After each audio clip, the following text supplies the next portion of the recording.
ಹೊರಗಿನ ಪರಮಾತ್ಮನೇ ಎಲ್ಲಿ ಶ್ರೇಷ್ಠ ಅದ? ಎಲ್ಲಿರಿಪ್ಪ? ಎಂತ ವರ ಕೊಟ್ಟ? ಎಂತದ್ರಿ? ಕರೆ ಹೊರಗಿನ ಪರಮಾತ್ಮನ ಸಲುವಾಗಿ ಯಾರೆಲ್ಲ ದುಡ್ಕೊಂಡ್ರು, ಯಾರೆಲ್ಲ ಏನೇನು ಮಾಡಿದ್ರು, ಯಾರೆಲ್ಲ ಏನು ಮಾಡಿದ್ರು ಅಂತ ಕೇಳಿದ್ರ ಏನೈತ್ರಿ? ಅಮೋಘ ಸಿದ್ಧನ ಅವತಾರಕ್ಕಿಂತ ಮೊದಲು ಅಡಿಕೇಶ್ವರ ಋಷಿ ಅವತಾರ ಇತ್ತು. ಯಾರ ಅವತಾರ? ಅಡಿಕೇಶ್ವರ ರುಚಿ ಅಂತೇಳಿ ಅಡಿಕೇಶ್ವರ ಋಷಿ ಅವತಾರ ಇತ್ತು. ಹೌದು ಅಡಿಕೇಶ್ವರ ಋಷಿ ಹೌದು. ದಿನಾಲು ಏನು ಮಾಡ್ತಿದ್ದ ಅಂತ ಕೇಳಿದ್ರ ಏನ್ ಮಾಡ್ತಿದ್ರಿ? 1001 ಹೂವ ತಂದು ಹೊರಗಿನ ಪರಮಾತ್ಮನ ಸೇವಾ ಮಾಡ್ತಿದ್ದ. ಹೌದಾ? ಮಾತ್ಮರಾಗಿರ್ತಕ್ಕಂಥ ಒಂದು ಮಾತು ಹೆಂಗ್ ಹೇಳಿದ್ರಲ್ಲ ನಾಗೋಣ, ಏನ್ ಹೇಳಿದ್ರಿ ಸರ? ಮರವಿದ್ದು ಫಲವೇನು ನೆರಳಿಲ್ಲ ದನಕ, ಹೌದು ಹೌದು ಹಸು ಇದ್ದು ಫಲವೇನು ಹಯನವಿಲ್ಲ ದನಕ, ಹೌದು. ರೂಪವಿದ್ದು ಫಲವೇನು ಗುಣವಿಲ್ಲ ದನಕ, ನಾನು ಇದ್ದು ಫಲವೇನು ನಿಮ್ಮ ಜ್ಞಾನವಿಲ್ಲ ದನಕ, ನಿಮ್ಮ ಭಕ್ತಿ ಇಲ್ಲ ದನಕ, ಚನ್ನಮಲ್ಲಿಕಾರ್ಜುನ ಚನ್ನಮಲ್ಲಿಕಾರ್ಜುನ ಅಂತ ಹೇಳಿ 12ನೇ ಶತಮಾನದೊಳಗ ಅಕ್ಕ ಮಾಡಿ ಈ ಮಾತನ್ನು ಹೇಳಿದ್ರಪ್ಪ. ಹಿಂಗೆ ಯಾಕೆ ಹೇಳಿದ್ರಿ? ಮುಂದೆ ಕೇಳ್ರಿ, ಇದೇ ಮಾತು ಯಾಕೆ ಹೇಳಿದ್ರ ಅಂತ ಕೇಳಿದ್ರ, ಯಾಕ್ರಿಪ್ಪ? ಮರ ಅಂದ್ರೆ ಗಿಡ. ದೊಡ್ಡ ಬೈನ ಗಿಡ. ಗಿಡ ನೋಡಕ್ ಬಹಳ ದೊಡ್ಡದೈತಿ. ಹೌದು. ಆ ಗಿಡದಾಗ ಒಂದು ದಿವಸ ಹೂ ಆಗಿಲ್ಲ, ಹಣ್ಣಾಗಿಲ್ಲ, ಯಾರಿಗ ಸಹಿತ ನೆರಳು ಕೊಟ್ಟಿಲ್ಲ. ಅಂತ ಗಿಡ ತಗೊಂಡು ಏನು ಮಾಡೋದೈತಿ? ಸಣ್ಣ ಕಡದು ಒಲಿಗೆ ಹಚ್ಚುದೈತಿ, ಚಾ ಮಾಡೋದೈತಿ, ರೊಟ್ಟಿ ಬೀಳದೈತಿ, ಅಡಿಗೆ ಮಾಡೋದೈತಿ. ಹೌದು ಹೌದು. ಹಸು ಇದ್ದು ಫಲವೇನು ಹಯನವಿಲ್ಲ ದನಕ. ಇದು ಹೆಂಗ್ರಿ? ಹಸು ಅಂದರೆ ಆಕಳು. ಹೌದು.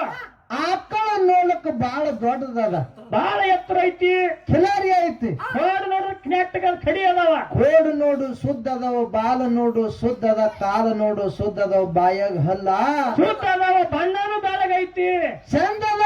ಹೌದು. ಕಲರ್ದವ್ರು ಚಂದ ಅದ. ಹೌದು. ಕರೆ ಆಕಳು ಎಲ್ಲದ್ರಾಗ ಶುದ್ಧ ಅದ, ಕರೆ ಹೆಂಡದ್ರಾಗ ಶುದ್ಧ ಇಲ್ಲ. ಆಕಳು ಹಿಂಡಲಾಗ್ಯದ. ಕೆತ್ತಲಾಗಿಲ್ಲ ಅಂದ್ರೆ ಆಕಳ ಅಂತ ಆಕಳನು ಹೌದು ಅದು ವ್ಯರ್ಥ ವ್ಯರ್ಥ ಅಂತ ಹೇಳ್ತಾರ. ಹೌದು ಹೌದು. ಇನ್ನ ರೂಪವಿದ್ದು ಫಲವೇನು ಗುಣವಿಲ್ಲ ಜನಕ. ಹೆಂಗ್ರಿ ಇದು ಅಂದ್ರ ನೋಡಕ್ ಬಹಳ ಚಂದ ಕಾಣಿಸ್ತಾರ, ಚಲೋ ಕಾಣಿಸ್ತಾರ. ಸಿನಿಮಾ ನಟಿ ಹಂಗ ಚಂದ ಕಾಣಿಸ್ಲಿಕತ್ತಾರ, ಹೌದು ಚಂದ ಹೌದು ಕಾಣಿಸ್ಲಿಕತ್ತಾರ. ಹೌದು. ಅವ್ರ ಬಲ್ಯಪ್ಪ ಗುಣನೇ ಸರಿ ಇದ್ದಿದ್ದಿಲ್ಲ ಅಂದ್ರ ಅವ್ರಿಗೆ ತಗೊಂಡು ಏನ್ ಮಾಡೋದೈತಿ? ಏನ್ ಮಾಡ್ಬೇಕ್ರಿ ಅಂತವ್ರಿಗೆ? ಹೋಗಕ್ಕಾಗ ಗಾಡಿ ಹೇಳ್ತೀರಿ ನಿಮಗೆ, ಮುಂಜಾನೆ ಕೇಳತ್ತಿರ್ತಾರಲ್ಲ. ಹೌದು.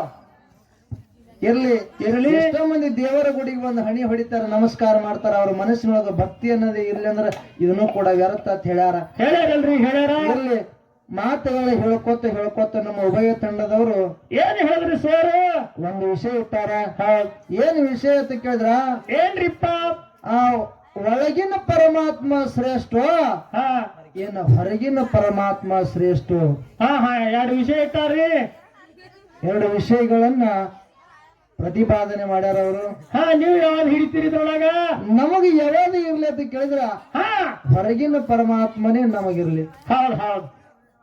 ಹೊರಗಿದ್ದಿರ್ತಕ್ಕಂತ ಪರಮಾತ್ಮನೇ ನಮಗಿರ್ಲಿ, ನಮಗಿರ್ಲಿ. ಹೌದು. ಒಳಗಿನ ಪರಮಾತ್ಮ ಅವರೇ ಇಟ್ಕೊಳ್ಳಿ, ನಮ್ಮ ಸರಸ್ವತಿ ಕಲಾವಂತರಿಗಿರ್ಲಿ. ಅದಕ್ಕೆ ಹೊರಗಿನ ಪರಮಾತ್ಮನೇ ಎಲ್ಲಿ ಶ್ರೇಷ್ಠ ಅದ? ಎಲ್ಲಿರಿಪ್ಪ? ಎಂತ ವರ ಕೊಟ್ಟ? ಎಂತದ್ರಿ? ಕರೆ ಹೊರಗಿನ ಪರಮಾತ್ಮನ ಸಲುವಾಗಿ ಯಾರೆಲ್ಲ ದುಡ್ಕೊಂಡ್ರು, ಯಾರೆಲ್ಲ ಏನೇನು ಮಾಡಿದ್ರು, ಯಾರೆಲ್ಲ ಏನು ಮಾಡಿದ್ರು ಅಂತ ಕೇಳಿದ್ರ ಏನೈತ್ರಿ? ಅಮೋಘ ಸಿದ್ಧನ ಅವತಾರಕ್ಕಿಂತ ಮೊದಲು ಅಡಿಕೇಶ್ವರ ಋಷಿ ಅವತಾರ ಇತ್ತು. ಯಾರ ಅವತಾರ? ಅಡಿಕೇಶ್ವರ ರುಚಿ ಅಂತೇಳಿ ಅಡಿಕೇಶ್ವರ ಋಷಿ ಅವತಾರ ಇತ್ತು. ಅಡಿಕೇಶ್ವರ ಋಷಿ ದಿನಾಲು ಏನು ಮಾಡ್ತಿದ್ದ ಅಂತ ಕೇಳಿದ್ರ ಏನ್ ಮಾಡ್ತಿದ್ರಿ? 1001 ಹೂವ ತಂದು ಹೊರಗಿನ ಪರಮಾತ್ಮನ ಸೇವಾ ಮಾಡ್ತಿದ್ದ. ಹೌದಾ? ಎಷ್ಟು? 1001 ಹೂವ ತಗೊಂಡು ಬಂದು ದಿನಾಲು ಹೊರಗಿನ ಪರಮಾತ್ಮನ ಸೇವಾ ಮಾಡ್ತಿದ್ದ. ಚಾ ಬಂದ್ ಮಾಡ್ರಪ್ಪ ಅಂಕ. ಏಪಿ ಏತಮ್ಮ ಹಾಳು ಕೊಡಕತ್ರ ಮಾತು. ಏತಮ್ಮ ನಮ್ಮ ಯಾರಿನ ಕೊಡತ್ತಿರಲ್ಲ ಹೇಳ್ರಿ ಅಂಕ. 1001 ಹೂವ. 1000 ಹೂವ ತಂದು ದಿನಾಲು ಹೊರಗಿನ ಪರಮಾತ್ಮನ ಸೇವಾ ಮಾಡ್ತಿದ್ದ. ಹೌದು ಹೌದ್ರಿ. ಒಂದು ದಿವಸ ಏನಾಯ್ತು ಅಂತ ಕೇಳಿದ್ರ ಏನಾಯ್ತ್ರಿಪ್ಪ? 1001 ಒಂದು ಹೂವ ಹರಕೊಂಡ. ಹೌದು ಹರಕೊಂಡು ಅವಸರದಾಗ ಹೋಗುವಂತ ಸಮಯದೊಳಗ ಒಂದು ಹೂವ ಜಾರಿ ಆ ಕೆಳಗೆ ಬಿತ್ತು. ಹೂವಿನ ಮ್ಯಾಗ ಅವನ ಪಾದ ಸ್ಪರ್ಶ ಆಯ್ತು. ಪಾದ ಇತ್ತು, ಪಾದ ಇಟ್ಟ ಹೂವಿನ ಮ್ಯಾಗ. ಹೌದಾ ಕರೆ ನನ್ನ ಹೊರಗಿನ ಪರಮಾತ್ಮಗ ತಗೊಂಡು ಹೋಗುವಂತ ಹೂವಿನ ಮ್ಯಾಗ ನನ್ನ ಕಾಲ ಯಾವಾಗ ಅದ್ರ ಮ್ಯಾಗ ಹೋಗಿ ಸ್ಪರ್ಶ ಆಗ್ಯದ ಅಂದ ಬಳಕ ನನ್ನ ಪಾದ ಇರಬಾರ್ದು ಅಂತೇಳಿ ತನ್ನ ಎರಡು ಪಾದಗಳನ್ನೇ ಕಡ್ಕೊಂಡ. ಹೌದಾ ಇದು ಯಾರ ಸಲುವಾಗಿ? ಯಾರ ಸಲುವಾಗಿರಿ? ಹೊರಗಿನ ಪರಮಾತ್ಮನ ಸಲುವಾಗಿ. ಹೌದಾ ಹೊರಗಿನ ಪರಮಾತ್ಮನ ಸಲುವಾಗಿ ಪಾದಗಳನ್ನ ಕಡ್ಕೊಂಡ. ಹೌದು ಹಂಗೆ ಮಂಡಗಲ್ಲಿ ಹೋದ. ಹೋಗಿ 1000 ಹೂವ ಹಾರಿಸ್ದ. ಹೌದು ಅವಾಗ ಹೊರಗಿನ ಪರಮಾತ್ಮ ಕೇಳ್ತಾನ, ಏನಂತ್ರಿಪ್ಪ? ದಿನಾಲು 1000 ಹೂವ ತಂದು ನಾನು ಸೇವಾ ಮಾಡ್ತಿದ್ದಿ, ಇವತ್ತ್ಯಾಕ ಒಂದು ಹೂವ ಕಡಿಮೆ ಅದ ಕೇಳ್ದ. ಕೇಳಿದಾಗ ಏನ್ ಹೇಳಿದ್ರಿ ಅವರು? ಅವಾಗ ಅಡಿಕೆ ಸುರಿಸಿ ಹೇಳ್ತಾನ, ಏನಂತ? ಯಪ್ಪ ಒಂದು ಹೂವ ಕಡಿಮೆ ಅಂತೇಳಿ ವಿಚಾರ ಮಾಡಕ್ ಹೋಗ್ಬೇಡ, ನನ್ನ ರುಂಡನೆ ಕಡ್ದು ಹೂವ ಮಾಡಿ ಹಾರಿಸ್ದೆ ಅಂತೇಳಿ ಅಡಿಕೆ ಸುರಿಸಿ ತನ್ನ ರುಂಡನೆ ಕಡ್ಕೊಂಡು ಆ ಗುರುವಿಗೆ ಹೊರಗಿನ ಪರಮಾತ್ಮಗ ಆ ಹೂವ ಮಾಡಿ ಹಾರಿಸ್ಯಾನ. ಕರೆ ಅಡಿಕೆ ಸುರುಷಿ ಒಳಗೆ ಪರಮಾತ್ಮ ಇದ್ದ. ಕರೆ ಹೊರಗಿನ ಪರಮಾತ್ಮನ ಸಲುವಾಗಿ ಪಾದಗಳು ಯಾಕೆ ಕಡ್ಕೊಂಡ? ತನ್ನ ರುಂಡಗಳು ಯಾಕೆ ಕಡ್ಕೊಂಡ? ಕೇವಲ ಒಂದು ಹೂವಿನ ಸಲುವಾಗಿ. ಹೂವಿನ ಸಲುವಾಗಿ ಪಾದ ಕಡ್ಕೊಂಡ. ಹೌದು ಒಂದು ಹೂವಿನ ಸಲುವಾಗಿ ರುಂಡ ಕಡ್ಕೊಂಡ. ಹೌದಾ ತನ್ನೊಳಗೆ ಪರಮಾತ್ಮ ಇದ್ದ ಏನಿಲ್ಲ? ಬೇಕಲ್ಲ ಇದ್ದ.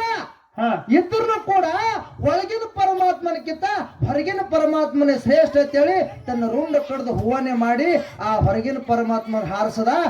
ಹೊರಗಿನ ಪರಮಾತ್ಮ ಏನ ಆಶೀರ್ವಾದ ಮಾಡೋದಂತ ಕೇಳಿದ್ರ, ಏನ್ರಿಪ್ಪ? ನಿನ್ನ ಪಾದಗಳೇ ಪಾದಗಟ್ಟಿ ಆಗ್ಲತ್ತೇಳಿ ಆಶೀರ್ವಾದ ಮಾಡ್ದ. ಇನ್ನಾದ್ರೂ ದೇವರ ಗುಡಿ ಮುಂದೆ ಪಾದಗಟ್ಟಿಗಳು ಅದಾವ. ಅರಿಕೆರೆಗೂ ಅದಾವ, ಎಲ್ಲ ಕಡೆಗೂ ಅದಾವ. ನಿನ್ನ ಪಾದ ಕಳ್ಕೊಂಡಿದಲ್ಲ, ನಿನ್ನ ಪಾದ ಮುಂದೆ ಪಾದ ಗಟ್ಟಿ ಆಗ್ಲತ್ತೇಳಿ ಅವಾಗ ಹೊರಗಿನ ಪರಮಾತ್ಮ ಆಶೀರ್ವಾದ ಮಾಡ್ದ.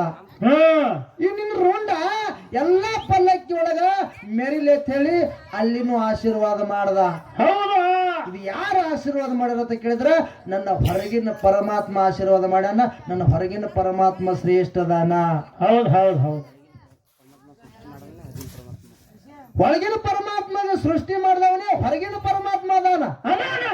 ಕರೆ ಮಾಯವ ಕರೆ ತನ್ನೊಳಗೆ ಪರಮಾತ್ಮ ಇದ್ದ. ಪರಮಾತ್ಮ ಇದ್ರು ಪರಮಾತ್ಮ ಹೊರಗಿನ ಪರಮಾತ್ಮ ನೆನೆಸ್ಕೊಂಡಳು. ಕರೆ ತನ್ನೊಳಗೆ ಪರಮಾತ್ಮ ಅದಾನ ಏನು? ಈಗ ನಮ್ಮ ಶರೀರದೊಳಗೆ 70% ನೀರದ. ನೀರ್ ಐತಿ ಅಂದ್ರೂ ಕೂಡ ನಾವು ಸ್ಟೇಜಿನ ಮ್ಯಾಗ ನೀರು ಕುಡಿತೀವಿ. ನಾವು ಕುಡಿಬೇಕಲ್ರಿ, ಮತ್ತ ಹೊರಗೆ ನೀರು ಕುಡಿಬೇಕಾಗ್ತದ. ಕುಡಿದ್ರೆ ಉಳಿತೀವಿ ನಾವು. ಒಳಗೆ ನೀರು ಅದ ಸುಮ್ಮ ಕೂತ್ರ ನಾವು ಉಳಿಯಂಗಿದೇವೇನು? ಇಲ್ಲ, ನಾವು ಸಾಯ್ತೀವಿ. ಹೌದು, ನೀರು ಕುಡಿಲ್ಲ ಅಂದ್ರೆ ಸಾಯ್ತೀವಿ. ಹೊರಗಿನ ಪರಮಾತ್ಮ ಇಲ್ಲ ಅಂದ್ರೆ ನಾವು ಸಾಯ್ತೀವಿ. ಹೊರಗಿನ ಪರಮಾತ್ಮ ಬೇಕು. ಕರೆ ಸಿದ್ದರಾಮಗ ಮಲ್ಲಿಕಾರ್ಜುನ ಹೊರಗಿನ ಪರಮಾತ್ಮ ಭೇಟಿಯಾದ. ಹೌದು, ಭೇಟಿಯಾಗಿ ಏನು ಬೇಡ? ಭೇಟಿಯಾಗಿ ಅನ್ನ ಮೊಸರಿನ ಬುತ್ತಿಯನ್ನು ಬೇಡದ. ಹೌದು ಹೌದು ಹೌದು. ಅನ್ನ ಮೊಸರಿನ ಬುತ್ತಿಯನ್ನು ಹೋಗಿ ಕೂಸು ತಗೊಂಡು ಬರುವಂತ ಸಮಯದೊಳಗ ಮಲ್ಲಯ್ಯ ಮಾಯಾಗಿದ್ದ. ಮಾಯಾಗಿ ಹೋದ. ಕರೆ ಸಿದ್ದರಾಮ ಮಲ್ಲಯ್ಯ ಮಲ್ಲಯ್ಯ ಮಲ್ಲಯ್ಯ ಅಂತೇಳಿ ಹೊರಗಿನ ಪರಮಾತ್ಮಗ ಕರೆದು ಕರೆ ಹೊರಗಿನ ಪರಮಾತ್ಮ ಕಾಣಿಸ್ಲಿಲ್ಲ. ತನ್ನೊಳಗೆ ಪರಮಾತ್ಮ ಇದ್ದ. ಕರೆ ಈ ಪರಮಾತ್ಮನ ಬಗ್ಗೆ ವಿಚಾರ ಮಾಡಲಿಲ್ಲ. ಹೊರಗಿನ ಪರಮಾತ್ಮ ಸಿಗಲಿಲ್ಲ ಅಂತೇಳಿ ಅದೇ ಕಮರಿ ಕೊಳ ಜಿಗದ ಪ್ರಾಣ ತ್ಯಾಗ ಮಾಡ್ತಿದ್ದ. ನನ್ನಪ್ಪ ಭಕ್ತಿಗೆ ಹೊಲತು ಆ ಸಾಕ್ಷಾತ್ ಮಲ್ಲಿಕಾರ್ಜುನ ಹೊರಗಿನ ಪರಮಾತ್ಮ ಎತ್ತಿ ಕೈ ಹಿಡಿದು ಅವನಿಗೆ ಕಾಪಾಡ್ಯಾನ. ಹೊರಗಿನ ಪರಮಾತ್ಮ ಕಾಪಾಡ್ಯಾನ. ಹೌದು. 84 ಲಕ್ಷ ಜೀವರಾಶಿಗಳಿಗೆ ಅನ್ನ ಹಾಕಿರ್ತಕ್ಕಂಥವನು ಕೂಡ ಹೊರಗಿನ ಪರಮಾತ್ಮನೇ.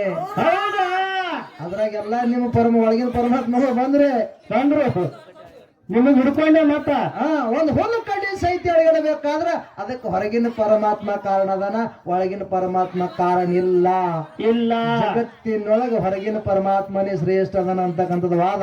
ನಮ್ ಪಾಯಿಂಟ್ 2 ಹೆಚ್ಚಾದ ನಮ್ದೈತಿ. ಅದಕ್ಕಿರ್ಲಿ ಹೆಚ್ಚಿಗೆ ಮಾತುಗಳನ್ನ ಆಡಾದೆ ಒಂದು ಖ್ಯಾಲಿ ಹಾಡಿ ನಾವು ವಯ ತಂಡದವ್ರಿಗೆ ಹೊಳೆ ಹೋಗ್ತದ. ಸಭಾ ಶಾಂತತೆಯಿಂದ ಆಲಿಸಬೇಕಾಗಿ ವಿನಂತಿ ಇರುತ್ತದೆ.